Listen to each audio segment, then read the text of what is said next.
Let's record. Okay, welcome to Torah Antique. We, does anyone remember? Oh, no, right. No, I'm saying, does anyone remember what the dates I put? I'm pretty sure that's where I kind of stopped it because we'll probably take a break right there. So we for sure have the today and the 11th. And the 18th. Hi, right. Diane, welcome. So today, the 11th and the 18th, and then we'll take a break the 25th, and then watch out for, I'll look at the calendar and see if we can continue. And I know that we had some requests to do one class fully on angels, one class fully on, what was the other one that was like metaphysics? What's that called? Astrology or something like that. Astrology. That's in Torah. So anyway, so we could either continue with Parsha or like branch out into other topics. Okay, so this week's Torah portion. Here, take some water, and I don't know if you want Barbara to take a piece of that or pass it around. Could you please pour me a drink of water? Thank you. All right, welcome. All right, so this week's Torah portion is Parshat Toldot. Oh, so does that mean you just had a birthday? Or you're having a birthday? Or no? Or did just? Well, my birthday is in September. Yeah. Your birthday is in September, and then you celebrated by Parshat Toldot. Love it. Okay. So do you remember this Torah portion? No. So then this will be a fantastic refresher. Okay. So again, I'm going to do most of the reading just because for the sake of the microphone and anyone joining us on Zoom and the recording that they'll be able to hear. Okay. So this is just page 1. We have a little bit of an overview of the Torah portion. Julie will fill in the gaps. Oh, no, I okay, so Isaac and Rebecca. Rebecca endured 20 years until their prayers are answered, and Rebecca. I think your hair is hitting your microphone. All right. Is that better? Yes. Okay, maybe now it won't get so back and forth. All right. So Isaac and Rebecca endure 20 childless years until their prayers are answered and Rebecca conceived. She experiences a difficult pregnancy as the children struggle inside her. God tells her that there are 2 nations in her womb. No, something's wrong with your sound, Dina. It's not your hair. Do you have the same thing, Andrea? Yes. It's hard? Yes. Is it? It's crackly, staticky, and then it disappears for a moment. Oh no. What would happen if you were to put it down like this?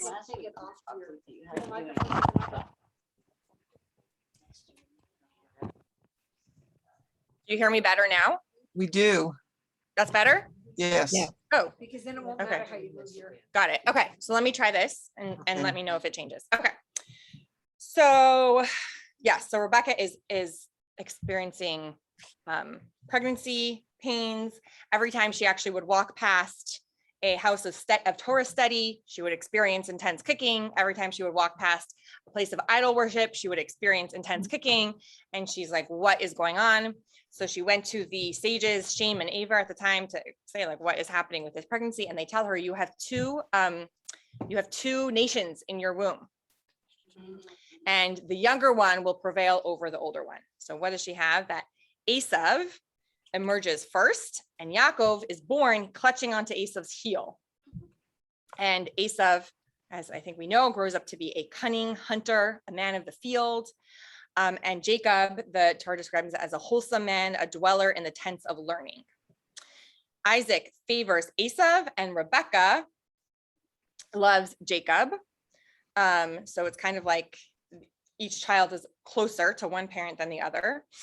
And returning exhausted and hungry from the hunt, one day Esav sells his birthright, his rights of the firstborn, to Jacob for a pot of red lentil stew. So in many homes this week, I make red lentil soup. You can come to my house and you can have some.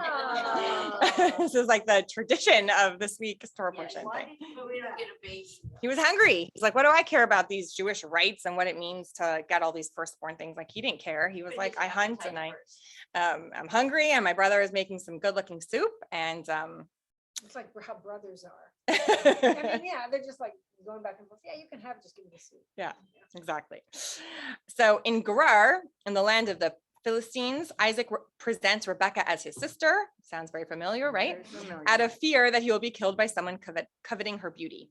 He farms the land, reopens the wells dug by his father Abraham, and digs a series of his own wells. Over the first two, there is strife with the Philistines, but the waters of the third well are enjoyed in tranquility. That's like a whole very deep topics going on there with this idea of digging wells. There's a lot of Hasidic concepts on this idea of digging wells. Okay. Esav marries 2 Hittite women. Isaac grows old and blind and expresses his desire to bless Esav before he dies. While Esav goes off to hunt for his father's favorite food, Rebekah dresses Yaakov in Esav's clothes, covers his arms and neck with goat skins to simulate the feel of his hairier brother, prepares a similar dish, and sends Jacob to his father. So there's essentially some outwardly looking trickery going on here, shenanigans going on. So that Yaakov could get this birthright, these blessings, even though it's like kind of shenanigans and kind of not, because he actually bought the birthright from Esav, right? So he's True. actually deserving of these blessings. Okay.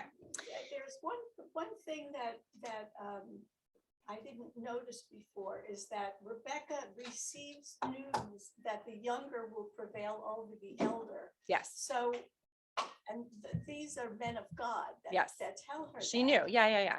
So she's not going against the prevailing viewpoint. Right. She's going against her When husband though. she's going against her husband, but when Jacob says that if I'm caught in this lie, I'll be blamed, and she says that the blame will be hers. Mm-hmm. She Yeah. accepts responsibility. She Yeah. accepts Yeah. responsibility for the lie. Yeah. And really, to her credit, this is like the foresight of the Jewish woman. She knew that it was supposed to be through Yaakov. She wasn't like, it wasn't just like this very, mother favorite, and I'm just going to do this whole trickery and, outsmart my husband so that my favorite son, like it wasn't, as basic as that could sound. It was much more of like the Jewish woman's foresight into the future and what was meant to be. One more question, which Yeah. never occurred to me. Did Isaac know this or just Rebecca? Know that That Yaakov the would younger prevail. would prevail? So, Only she was given that prophecy? Oh, Yeah. interesting She was question. pregnant, so there's no way that Jacob would hear that. unless she would tell him. And that she would tell her Unless- husband. unless she No, was- Isaac, so you're Yeah, I saying want to know didn't why discuss it didn't with she her just husband? tell her husband? And why didn't the angels or God or whoever talk to. tell Yitzhak? Yeah. Why did they only tell Rivka? Yeah. So I believe, and I'm sure there's many different angles that I'll get to this from, but I believe that Yitzchak was really holding on to, hoping that his son would change, hoping that his son would improve, hoping that even just the fact that he would give him these blessings, like that would sort of like inculcate in him, right? So Yitzchak was still sort of really just hoping for, whereas Rivka was like more visionary of like, here's how our future and our progeny and how that's all meant to play out. Yeah. There is a whole thing also how Esav was really, really tricked Yitzchak. He did a lot of things to make himself look like he was more righteous than he was. Like he would ask his father these like detailed questions about, different studies. Like, well, if you do this, is that really considered giving a 10th? Meanwhile, he didn't care about Torah study. He was out hunting in the fields, but he did certain things that led Yitzchak on. Now the question is then, well, if Yitzchak is such a righteous man and really, a great tzaddik, is he really going to get fooled by Esav? So that's where it goes back to. He kind of had this hope that he could, change the trajectory of where Esav was going, which ultimately was not the case. And so such an interesting commentary that can be unpacked for a million Yes, years about yes. the influence we want to have on our kids and the basic nature of people Yeah. versus can we change them? Should we change them? And then should parents control the kids? How much grace do we grant them? That's just an interesting. What is happening? It is. Feels like an earthquake. Yeah, no, exactly. And there's actually a lot of parenting advice that comes out from these specific Torah portions because there's a lot of parenting. Are you remodeling the basement? We don't know about it. I would love to be. Yeah, I feel like there's something going on down there. Okay, so let's see, where are we? So Yaakov receives his father's blessings for the dew of the heaven and the fat of the land and mastery over his brother. When Esav returns and the deception is revealed, all Isaac can do for his weeping son is to predict that he will live by his sword, and that when Jacob falters, the younger brother will forfeit his supremacy over the elder. Jacob leaves home for Haran to flee Esav's wrath and to find a wife in the family of his mother's brother Lavan. Esav marries a third wife, Machlas, the daughter of Yishmael. Whoa, kind of weird. Yeah. Isn't it like Yeah. his niece or something? A third cousin, twice removed? Yeah, let's figure out that. Grandfather's son's daughter. His grandfather's son's daughter. So his grandfather's granddaughter, his cousin. That makes it his cousin. I guess. Yeah, from different mothers, Yeah. right? So there's like, yeah, there is, yeah, That's there what is the thing other was. family trees. Hagar Brother was- from another So it's like mother. once removed. Yeah. What That is would that help noise? me, Should we if be you could concerned? help It's a me different with- generation. Oh, okay, yes, there are in some of Right, the, I understand in that, but the they're still Chumashim, relatives. so I should just, Yeah. yeah, maybe I'll remember next time to print one out. No, I'm not asking that of you. Wherever Okay. I can look it up. is fine. Okay, so just a little bit inside the text over here. This is how the Torah portion starts off. This is on page 2. Quick look inside the text, chapter 25. Okay, so again, the Torah portion is named Toldot, which is the second word of this week's Torah portion this week's Torah portion. The Elah Toldot Yitzchak. These are the generations. It means generations. So these are the generations. Basement here, so like a boiler or something? There's rents this big part of the basement, and he has cars down there. So that's what he's working on, something. He's working on his own.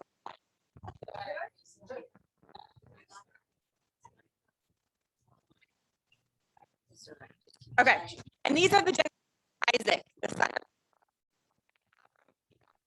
of Isaac, and Isaac was 40 years old when he took Rivkah, the daughter of Besuel, the Aramean of Paddan Aram, the sister of Lavan, the Aramean, to himself for a wife. And Isaac prayed to the Lord opposite his wife because she was barren, and the Lord accepted his prayer, and Rebekah, his wife, conceived. And the children struggled within her, and she said, "If it be so, why am I like this?" And she went to inquire of the Lord. Just a little side point. I just love this over here. She prayed. The audio's no good again. My goodness. Oh, the audio's no good. I don't know what you can do about this. It could be the. Let me bring it a little the closer. vibration. That's true. Is it any good now? A little better. A little better? I don't know why. The mic is It's acting. Should I staticky. hold? It is staticky? Right now, it's okay, but it gets staticky, so Right. Starts out good and then it gets staticky. That is- Oh. Andrea, where are you? San Francisco. Oh, okay. I like- I figured you were like me. Yeah, I'm in Oakland. Okay, try this again. How's the sound right now? Not that good. Not that good. Right into your mouth is gonna be better. I think it's the vibration. It's- Oh, really? Okay, and what about right now? Good. Better. Okay, I'm gonna hold it right now. Okay. So just a little point that I just think is kind of interesting, right? So Rivka was childless for 20 years and davening and praying to have children. And then she becomes pregnant, and it's a really, really difficult pregnancy. And she says, "If it be so, why am I like this?" Like on just a basic level, I'm sure there's, much more deeper, beautiful ways of expanding on this. But I just like the fact that it's okay for us to want something and then also struggle with that thing that we also really want. Like here she is like I read in some a memoir or I don't know, memoir, like a book of advice of a woman who I think she had, how many kids did she have? She passed away, but she had like 15 kids, or I'm not sure. I don't remember exactly, but she wrote in it, like, you only question your family size and having children and all that, like when you're pregnant, right? Because then it's like really hard. And you're like, why am I doing? And why is this happening? Right. So I just think it's so fascinating here that we just like see Rivka and that, she's struggling. Okay. So it says, and she went to inquire of the Lord, of God, and God said to her, 2 nations are in your womb. This was again through Shem and Ava, right? So 2 nations are in your womb, and 2 kingdoms will separate from your innards, and 1 kingdom will become mightier than the other kingdom, and the elder will serve the younger, right? So she's getting this prophecy of kind of seeing what's going on. Why is she having such a hard pregnancy? And she discovers that she has twins. Not only does she have twins, this is going to be like a very quintessential, like, yeah, I love all your shenanigans and mishigas. Lots of things going on. Okay. And her days to give birth were completed, and behold, there were twins in her womb. And the first one emerged ruddy. He was completely like a coat of hair, and they named him Esav. So he was like red and hairy. That's what we hear about Esav. And afterwards, his brother emerged, and his hand was grasping Esav's heel, and he named him Yaakov. Yaakov actually means heel. That's why they named him that. Now, Now Isaac was 60 years old when she gave birth to them. And the youths grew up, and Esav was a man who understood hunting, a man of the field, whereas Jacob was an innocent man dwelling in tents. So again, we see they're already very, very different. I'm sure, that goes back to that other kind of questioning, right? You have like two children and they have the same parents and they grew up in the same household, right? And they could be so different. So, so here we already see their differences. And Isaac loved Esav because his game was in his mouth, but Rebekah loved Yaakov. Now, Yaakov cooked this is like interesting English, but okay, he was cooking a pot of soup, and Esav came from the fields, and he was hungry, he was tired, he had been cooking, and Esav said to Jacob, "Pour into me some of this red soup, for I am faint." And he was therefore named Edom. And Yaakov said, "Sell me as of this day your birthright." Yaakov said, "Fine, you want the soup? Here's the exchange." And Esav replied, "Behold, I'm going to die, so why do I need this birthright?" He clearly did not care about it. Which is also interesting because then later he all of a sudden cares about it, right? All of a sudden when Yaakov takes his blessings, then he's like, "These are mine and I want these," right? And Yaakov said, "Swear to me as of this day." So he swore to him and he sold his birthright to Yaakov. And Yaakov gave Esav bread and a pot of lentil soup. And anyone who wants to come have lentil soup in my house, we're going to have that this week. And he ate and drank and arose and left. And Esav despised the birthright. Okay.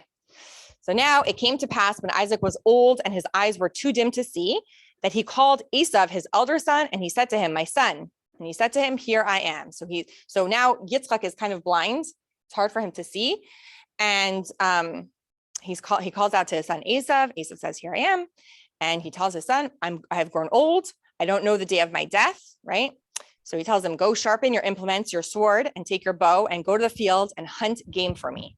And make for me tasty foods as I like, and bring them to me, and I will eat, in order that my soul will bless you before I die." Right? So it's kind of like that. What's that thing like in prison? You get to choose your last meal. So he's like preparing for the end of his life. He's like, "Go prepare me this delicious meal. Come to me. I'm going to bless you." But Rebekah overheard when Isaac spoke to Esav, his son, and Esav went to the field to hunt game to bring it. So I just want to flip this a little bit, that it is possible. I know we look at the story like it's a whole form of trickery, what Rivka and Yaakov did to Yitzchak and Esav. What if it was the opposite? Why is Esav like, "Sure, father, I'll do that," instead of saying, "Actually, I sold my birthright. The blessings belong," right? You could look at it the opposite, that he was just, Yitzchak didn't know about this exchange. Esav is he's the trickery, the tricky one here, who knows he sold his birthright. And all of a sudden, anyway, so Rivka said to Yaakov, her son, "Behold, I've heard your father speaking to Esav, your brother, saying, 'Bring me game and make me tasty foods, and I will eat, and I will bless you before the Lord before my death.'" And now Rivka says to her son, Yaakov, "Now my son," yes. Before we continue with that, I just need to go back. Why does Yitzhak ask him to go get food? Why did he make the blessing conditional? Why couldn't he just give him the blessing without saying, "Go get what I like to eat, and then I'll give you the blessing"? That's a really good question. I don't know that it was conditional. I think it's more like, why did he even want this, right? Like, I don't know if it was like, "I'm only going to give you a blessing if you get me." It was sort of like, he's just saying, "Go out to the field, make me a meal, bring it to me. I'm going to eat, I'm going to bless you." But it's still, your question is why? In order that my soul will bless you. Adina, Yeah. it's Mommy. It's Ima. Yes. Hi, Ima. Share with us. Yeah, because Whenever we don't know something, we turn to the mother-in-law.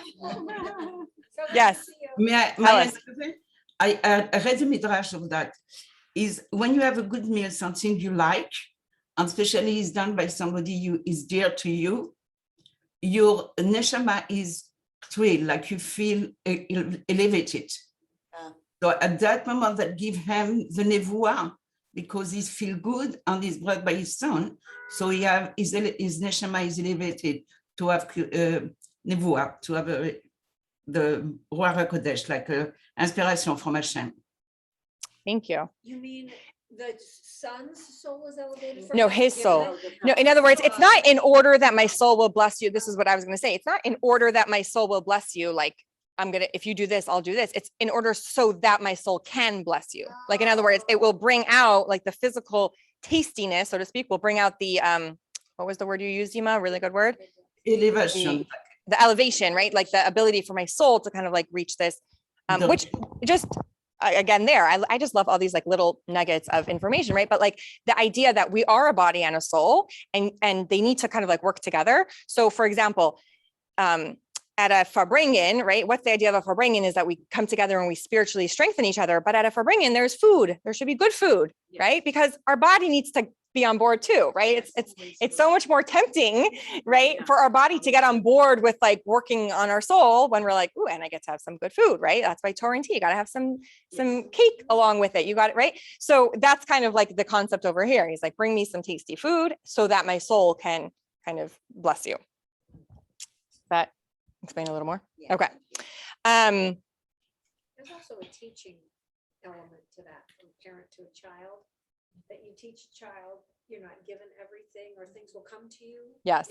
If you offer things back Yeah. too. So he's a father being wise with his son. Yeah. Okay, so now Rivka is telling Yaakov, go now to the flock and take from me from their 2 choice kids, and I will make them tasty foods for your father as he likes. Who better to know how he likes his food? And you shall bring them to your father that he may eat, and in order that he bless you before his death. And Yaakov said to Rivka, his mother, behold, my brother Esav is a hairy man, whereas I am a smooth man, right? So he's bringing up the logistics of it. Like, you honestly think that we could just trick Yitzchak? He could just reach out and touch me and be like, you're not Esav. Perhaps my father will touch me and I will appear to him as a deceiver, and I will bring upon myself a curse and not a blessing.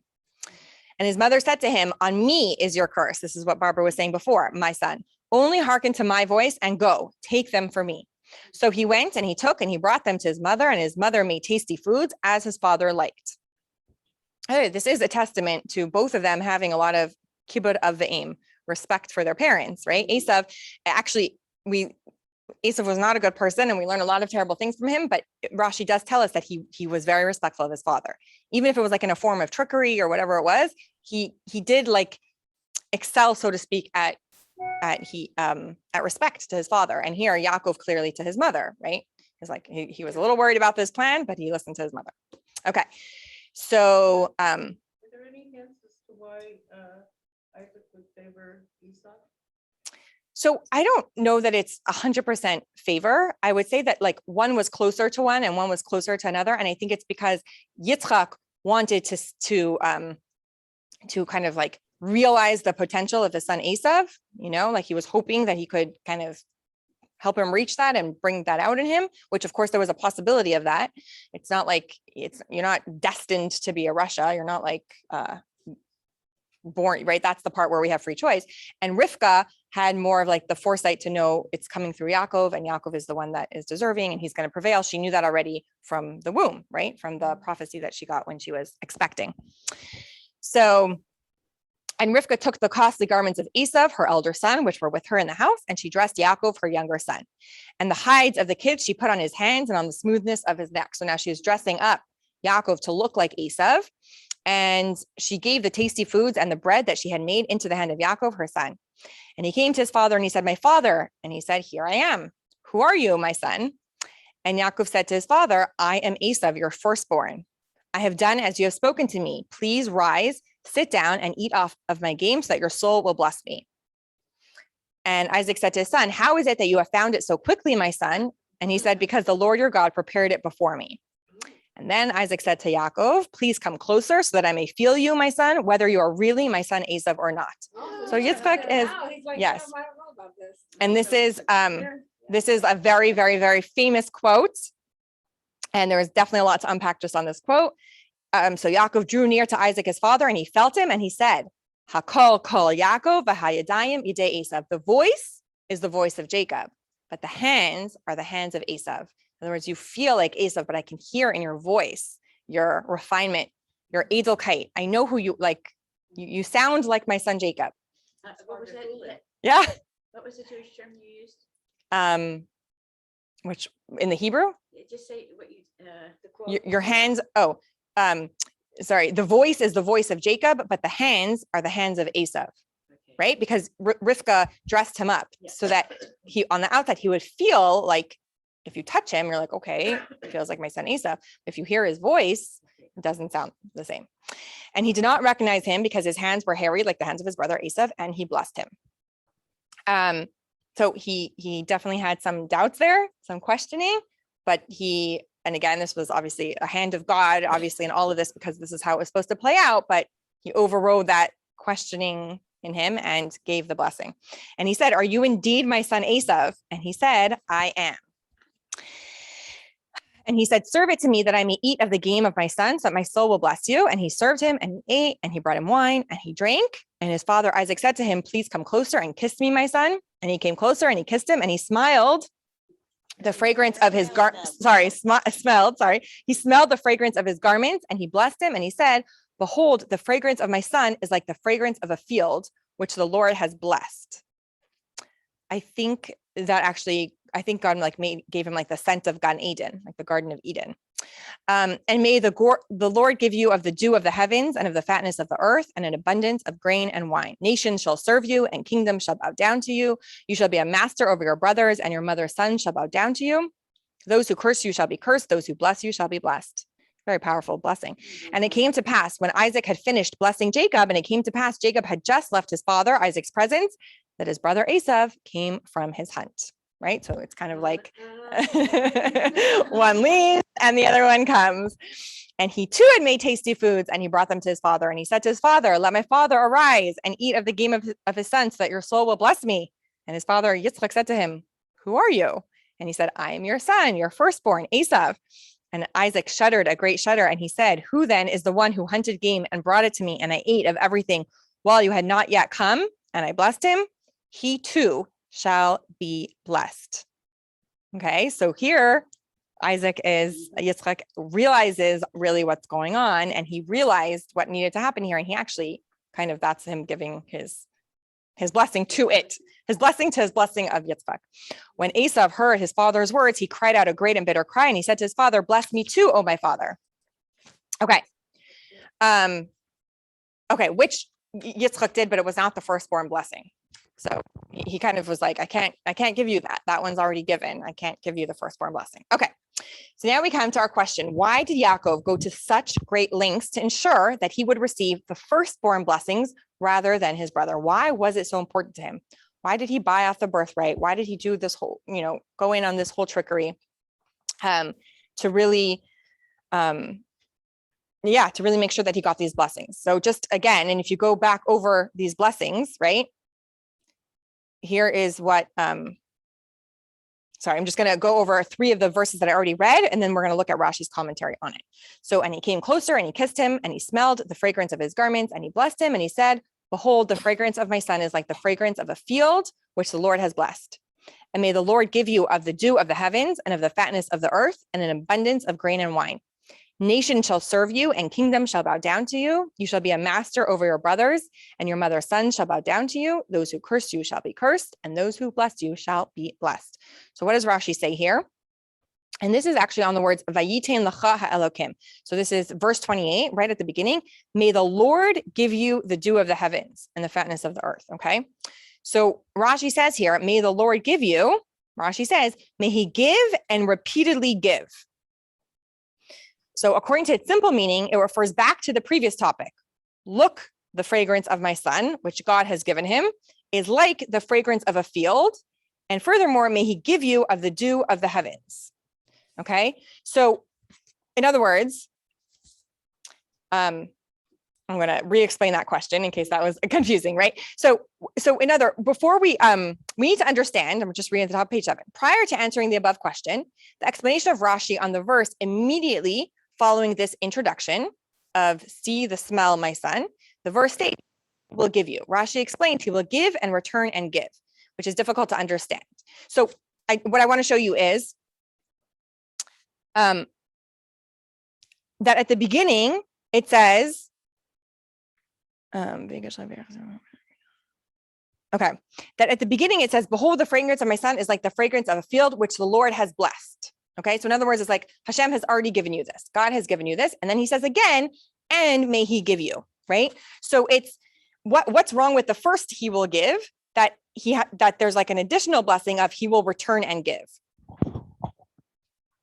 Why is it twice God giving? That's a good question. Does everyone understand the question now? Rita looks very confused. Where is it in the English? Why Which she part requires is it, right? The fragrance of my son is like the fragrance of a field which the Lord has blessed, Okay, and may the Lord give you. It's like it's a double giving. It's like Hashem has given you this, Yeah. and may Hashem give you. Like let's just put it more in like common English. It's God has, and may God give you, create you more kindness and dot, right? So why double giving? Why the he will return and give? I see the first one more as a compliment than a giving. Because he's telling him, you, my son, smell like a field like which God has blessed. So, and then I'm gonna give you, which is the second part, And may the Lord give you of the dew of the heavens and of the fatness of the earth. right? So which the Lord has blessed, I think goes on my son, not on the fragrance You of a don't think field. it's on the field? No. Is like the fragrance of the field which the Lord has blessed. So you're saying it's the blessing does not refer to the field? Yeah, that's what Rashi is telling us. That's what Rashi tells us. That It's if like we're- he already did the and he will give, and then so why it's like almost redundant to do it again. Is he doing it again, or is the giving expanded? Yeah, so that's what we're going to talk about. We're talking about different types of giving. Okay, so we're going to talk about the difference between a person giving versus God giving.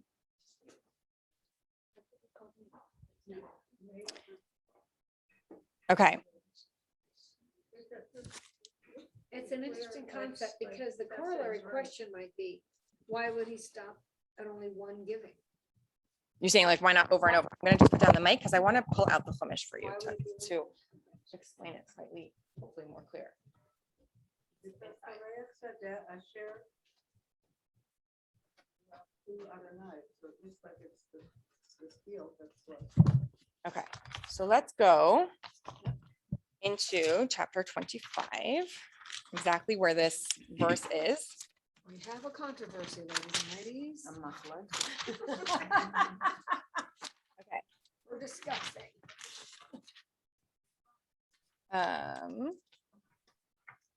Okay. So what was we're on verse 27.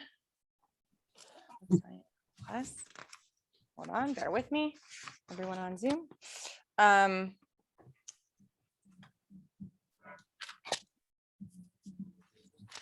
I'll just pass it. Hold on, it's a little further here. He came close and he kissed him, and Isaac smelled the fragrance of his garments. Although goat skins usually have an unpleasant odor, in this case, they miraculously took on the fragrance of an apple orchard like the Garden of Eden. Isaac blessed him with 10 blessings as follows. He said, "See, my son's fragrance is already like the fragrance of a field that God has blessed." No, my son's favorite. Okay, so what he's saying here, sorry, let me make this question even clearer. He's saying here, you are already fit to receive my blessings. Like Yitzchak is giving his haskama, his Permission. agreement, right? His agreement. You are fit to receive my blessings. And then he says, may God therefore grant you all the following blessings, right? So it's kind of like he gives his blessing, gives his blessing for the blessing, and then he says, now may God give you these blessings. Okay. So it's yeah. So it's what is lacking in the first he will give, that Yitzchak felt the need to bless Yaakov with an additional blessing, he will return and give. So maybe the first blessing is like a blessing really from God. And not from Yaakov. And then Yaakov adds an addendum and gives his own blessing, because it's like he's already got the okay from God. Because why else would he's been blessed by God. I'm taking a different reading on it. Right. So it's funny because I understood it the opposite, that Yeah, I was thinking he the first gave opposite. his blessing Right, and and then he said, would- now may God, right? Yeah, because he's starting there, because the whole point was he was gonna give him his blessing. Yeah. That's why there was a whole stew situation. But I think, So- I really think that, what's his name, Yaakov, is coming to his father already blessed. He's already gotten like the. That's a green- good point. Yes, Because God planned this all out. Right. With Rebecca. Before he I was mean, born. with Right. Rebecca being the Right. conduit for making these plans. yeah, So he's been already blessed by God. And so all that Yaakov, not all, Yaakov is just continuing it by giving, what happens above happens below. Yeah. So it's happened above from Hashem, the blessing, and now it's being mirrored below by his father. yes. And I agree with that. And at the same time, it's almost like Yitzchak is giving him his blessing, but then saying it's almost like it's not, and we're going to see what's the difference between it coming from a physical person versus like, let's tap into something even higher. What if it was God's blessing, right? So it's like, I'm giving you my blessing and I'm drawing down God's blessing. He says, So and it's- may the Lord give you of the dew of the heavens and of the fatness of the earth. It's just like if we bless our children, or if the rabbi blesses us, or if we have a blessing over food, we're not the Lord giving the blessing. We're representing here on earth what the blessing is. To me, at least from this kind of simpler Mm-hmm. interpretation, it's all coming.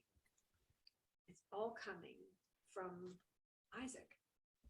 Maybe I have it totally screwed up. No. So, okay, so let's continue because I think that it'll get clearer. So if the gift was being Wait, I'm given, sorry, I wanted to say one thing. yes, go ahead. And especially what I just heard.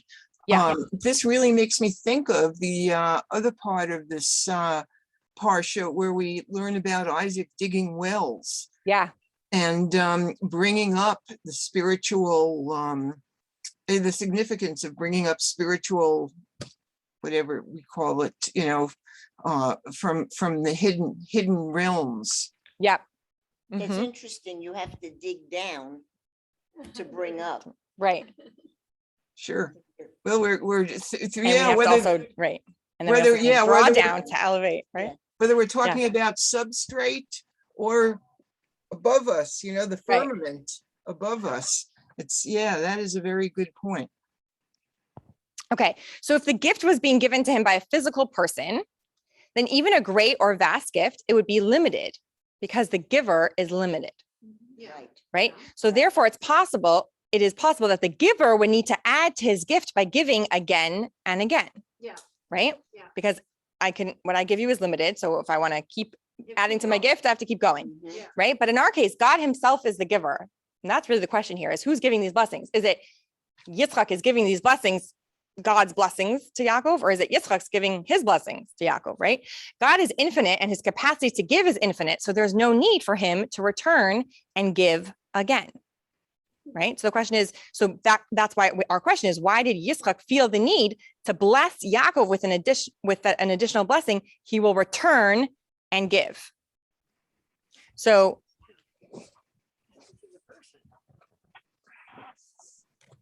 where's that word? Return and give.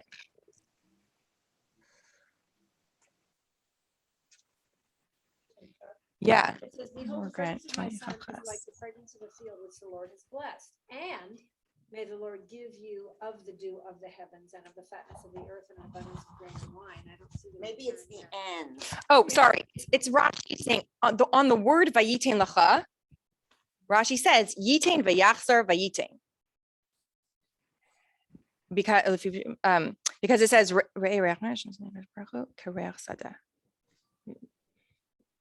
like, okay, because Rashi is saying God should give you, but it's like this over and over of what God should give you. Right? Which is, see, my son's fragrance is like the fragrance of a field that God has blessed. And then again, may God grant you the dews of the heaven and the fat of the land and abundance of grain and wine. And right, it's like this over and over sort of the list. Yeah. this over and over blessing. Yeah. Okay.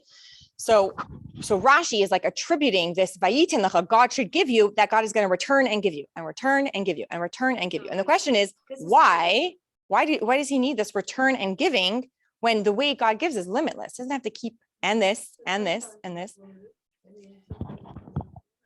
God, Yeah.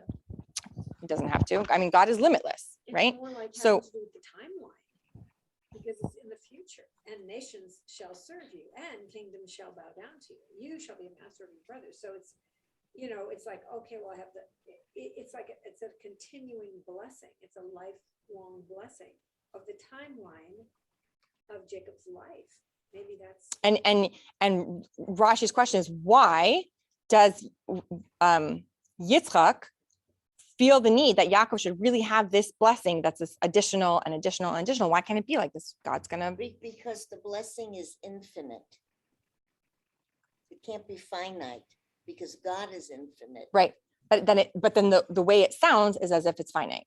That God Right. has to keep on. No. Coming because back, it's- renewing it's- it. It's for the future. It's a continuous blessing. It doesn't end. It's a constant blessing. Okay, so let's find out. Right. Maybe it's for Yeah. each descendant, each generation, each member of Yeah, the new nation that is going to form. yeah. So let's find out what's going on here, right? So now you have this chart. What's the difference between when a person gives and when God gives, right? And we've done this before when we spoke about like the difference between the way a person creates and the way God creates, like that concept, right? God can create something from nothing. Yeah. We always create something from something, right? We can't create something from nothing.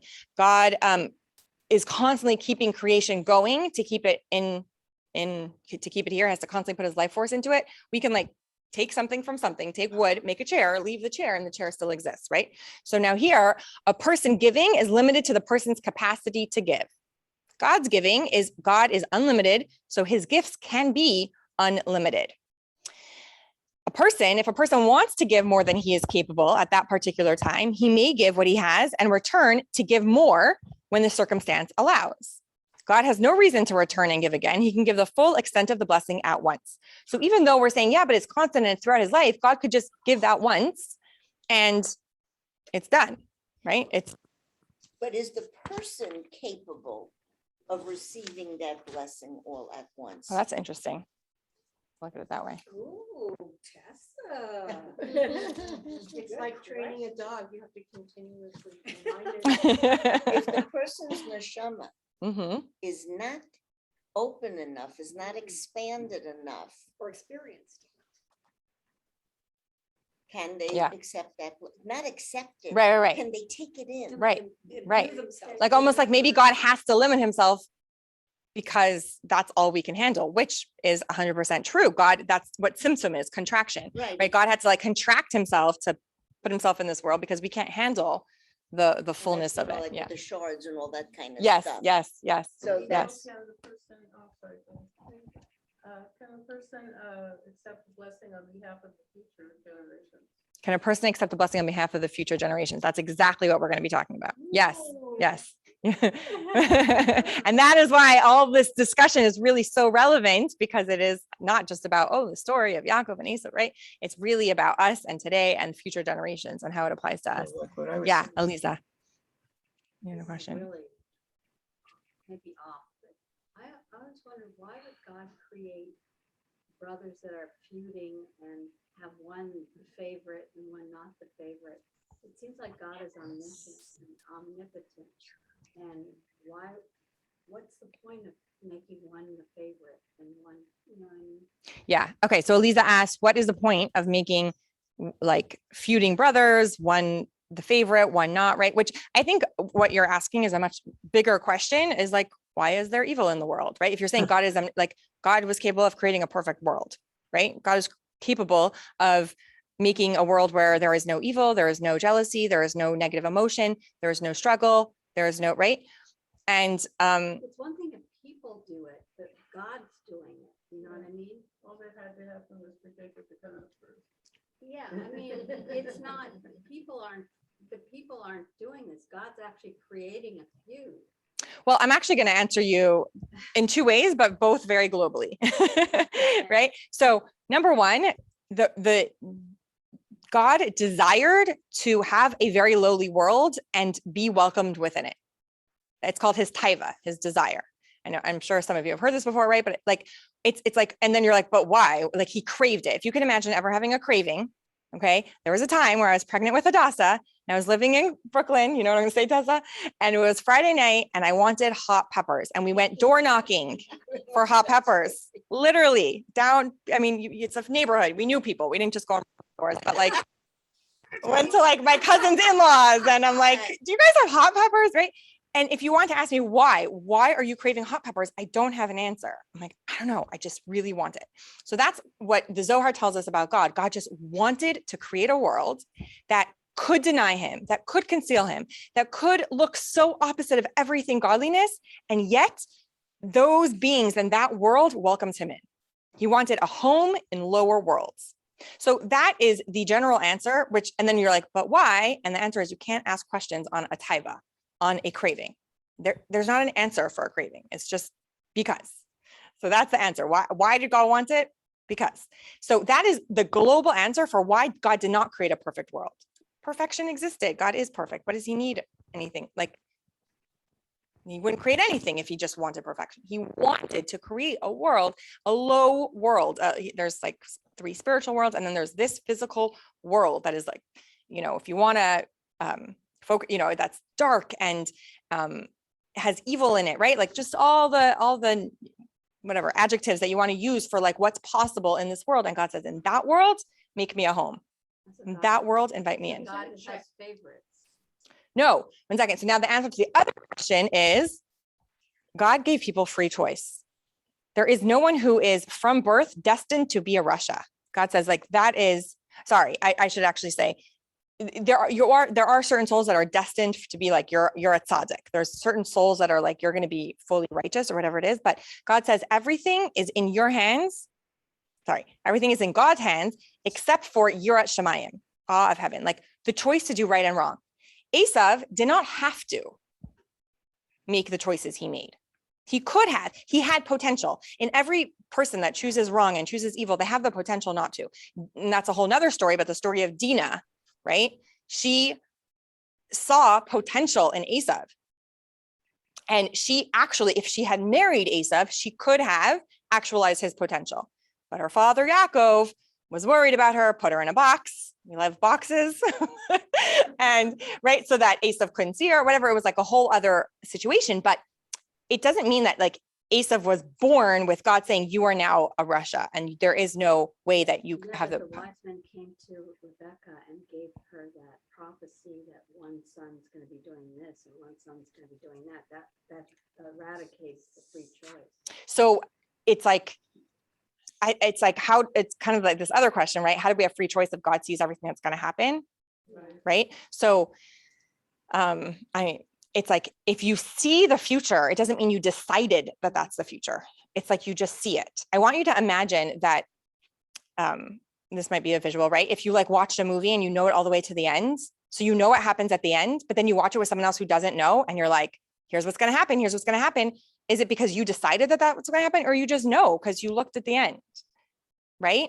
So it's kind of like that with God. God, like, yes, the end is that one of these children in Rivka's womb is going to be the Jewish nation, and the one that's gets these blessings, and the one that's meant to be a light unto the nations, and all those things. And the other one, made bad choices, and all of that. That is the end, but that isn't because God chose it for them. They could have chosen differently. They could have made different choices. Esav, like the Baal Tshuva, Esav could have been a Baal Teshuva. He could have. He was not like, you're destined to be an evil, wicked person. And that's why, of course, like Yitzchak was like, this is my son, and I want to realize the potential that's within him. And I want to believe that he could make the right choices and that he could be that firstborn son that's going to carry on the name or whatever it is. Ultimately, that's not what Esav did. Was that globally sort of answer those points? Yes, Barbara. I have an observation. The Torah is about our fathers and our mothers, and they're not perfect. They're not, the women were barren. The Esau and his brother were at odds with one another. And these are supposed to be our models for behavior.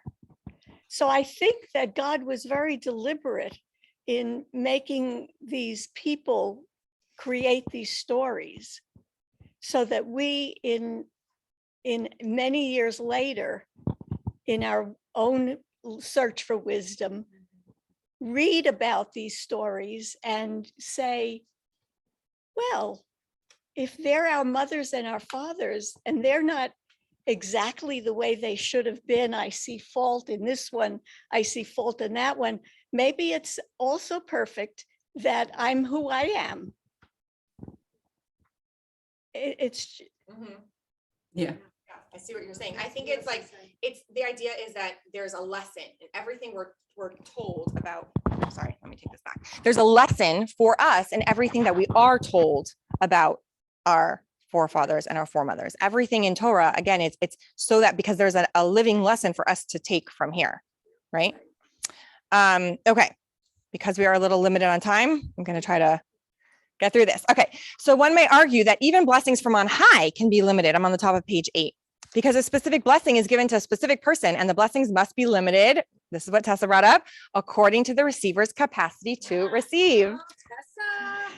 But that idea, knew that was coming. Okay, but that idea cannot be applied here because Yitzchak was not blessing Yaakov with a specific blessing for an individual person. He was blessing him with a general blessing for all Yaakov's future descendants. This was not about blessing Yaakov. This was about all of us. This is about the entire future of the Jewish people. Yeah, that's what I said. Great. Yes. So Yaakov.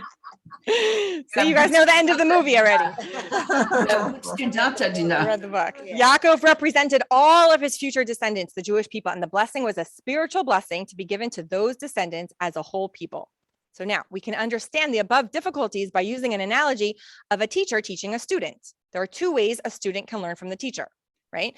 A student merely receives everything a teacher teaches. So in other words, even if a student can receive everything the teacher gives over at the highest level of comprehension, he's not empowered to come up with new ideas based on what he learned. It's like the teacher teaches and the student just absorbs everything that the teacher teaches, versus a student receives everything the teacher teaches and he internalizes it so strongly that the result is the ability to expound on what he learned and come up with new ideas of his own, right? One is much more valuable teaching.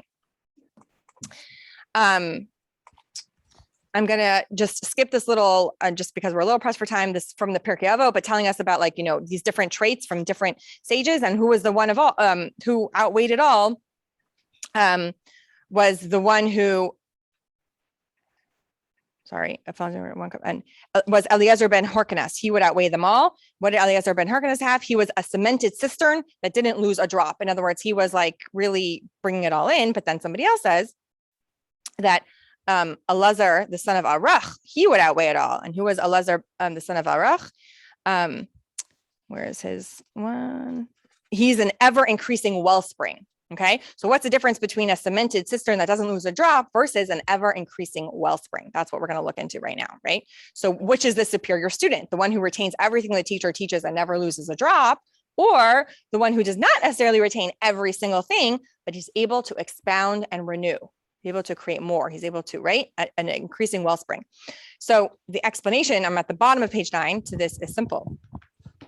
The level of a cemented cistern that does not lose a drop is indeed the highest level of absorbing the knowledge that a teacher imparts to a student, right? So therefore, when placed on a scale against all the sages of Israel, including Elazar ben Arach, in one context, Rabbi Elazar ben Hyrcanus, the one that's the cemented cistern that does not lose a drop, he outweighs them in that context. If you're talking about who absorbed the most knowledge, right? Because because she absorbs so much. Yes, she Yeah. knows everything. Right. So he had this really high ability to receive and retain what the teacher gives him. But in a different context, that receiving is limited. He's limited only to what can I get from the teacher, right? The teacher gives, I retain. Teacher gives, I retain. Actually, if you're talking about Hadassah, I'm assuming that you're bringing that up because of the Chidon, and she was talking about she's learning like literally 613 mitzvot of the Torah. Yes, but then I was also realizing she led the game.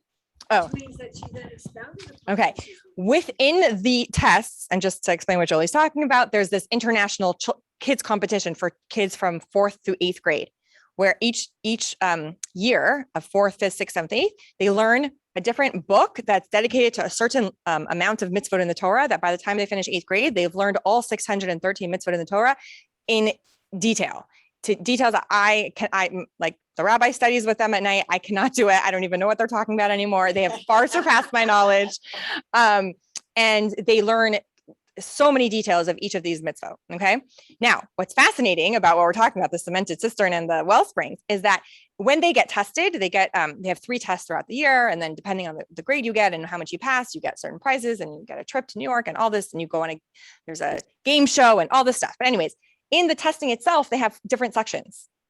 So some of the testing is just almost like spit back knowledge, right? It's like, I studied this and I'm repeating it back. I'm studying this and I repeat it back. They have a different test. There's actually the names of the test. I forget all the order, but it's like Havana, which is like understanding, Eon, which is like in depth, right? So they have different like categories of the testing. And one of the categories is where they're actually like applying, taking all the knowledge and then having to like dig from that.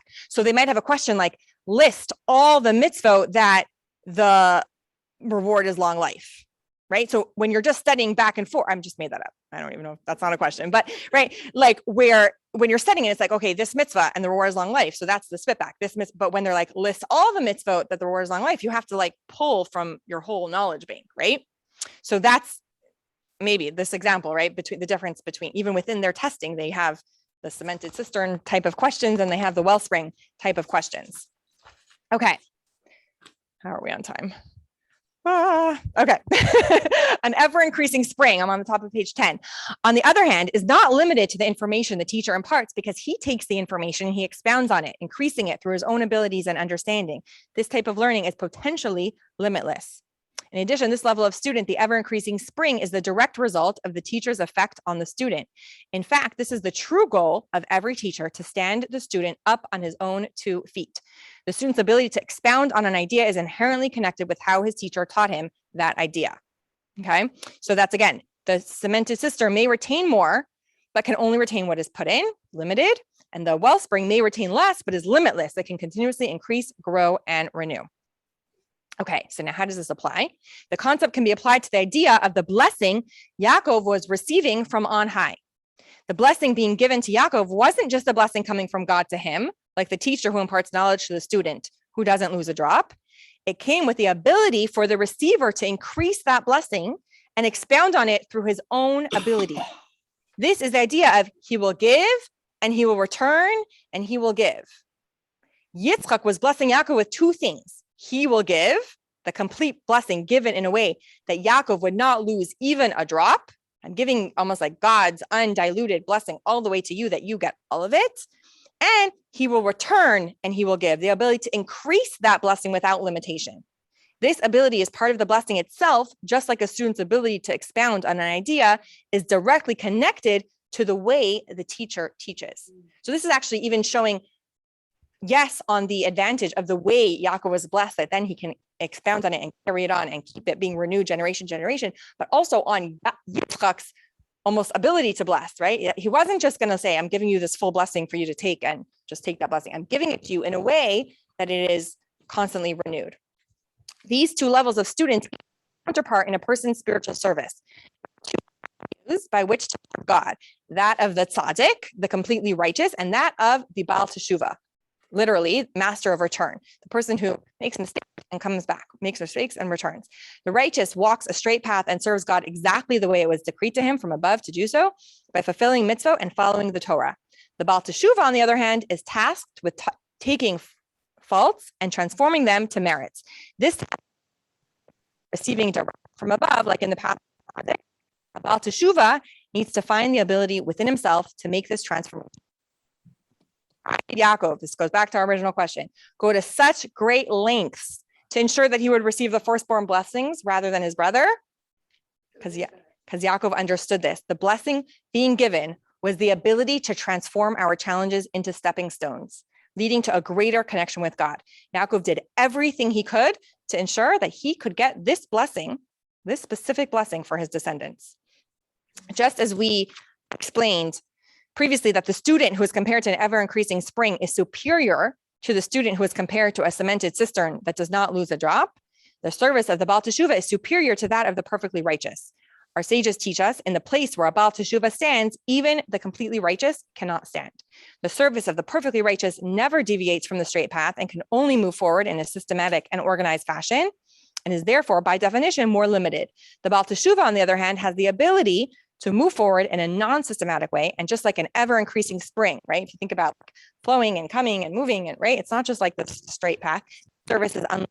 So really, we have Rivka and Yaakov to thank for working so hard to ensure that this is the blessings that are passed down from generation to generation amongst the Jewish people.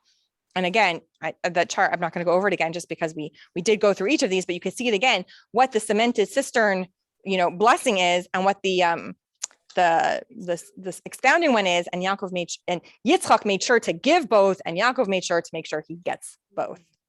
So what blessing did Esau get?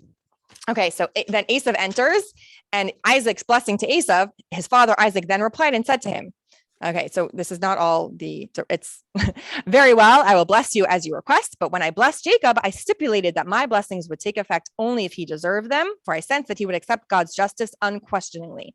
You and your descendants, however, will not be so accepting of God's will. I fear you will rebel against God if he does not grant you what you think you deserve. Therefore, whether you deserve it or not, I hereby bless you that your dwelling will be blessed with the fat of the land and with the dew of the heavens above. Even though your land will belong to your brother and you will serve him, you will live in comfort. The future homeland of your mightiest descendants will be the fertile Italian peninsula. You will live by your sword and you will serve your brother. But when you see Jacob or his descendants sinning and are therefore rightly aggrieved that they were the primary recipients of the blessings, you'll be permitted to throw his yoke off your neck and temporarily be freed of his lordship, even though you'll remain his servant in essence. This is actually the idea of like the Jewish people being oppressed, and then times where we flourished and like had our own self autonomy, and then times where we were under other rule and oppressed under other rule, and that back and forth. Adrian, you had a question? I feel like you. Yeah, just a general one. Is that's the ability to get the second type of blessing, which is the ability to renew and add. Yeah. So is that I never thought of it that way, as that correlation. Adrian asked if it is da, right, which is like applying, right? Chachma and bina, it's like wisdom and knowledge, and then da is like applying it. I definitely think it would relate to da the most. I don't know. Yeah, the idea of taking something and like that he wouldn't have it. What? Yeah, he's just the sister. Yeah, so that's, I'm like, I mean, it's a tzaddik has that, but it's just a different service. It's a different way of, it's like much more straightforward. Yeah. I don't know if it 100% correlates. Okay. So I do have to run. I apologize for kind of rushing through that. Thank you, Dina. You'll have Thank you, to, Adina. for bringing about this topic on. Adina, I just want to tell you, if I can't hear you, I hope you can hear me. Yeah, sorry, I put the mic back on. Oh, yeah. Thank you Yeah. so much for these wonderful source sheets that you put Oh. together. I so enjoy them. I save every one electronically. They're, I save them on paper. yeah. Hey, fantastic. I just, I appreciate the work you put into it. Thank you. Okay, good. My pleasure. Thank you all. Thank you for Bye, joining, everybody. and we will do it again next. Bye.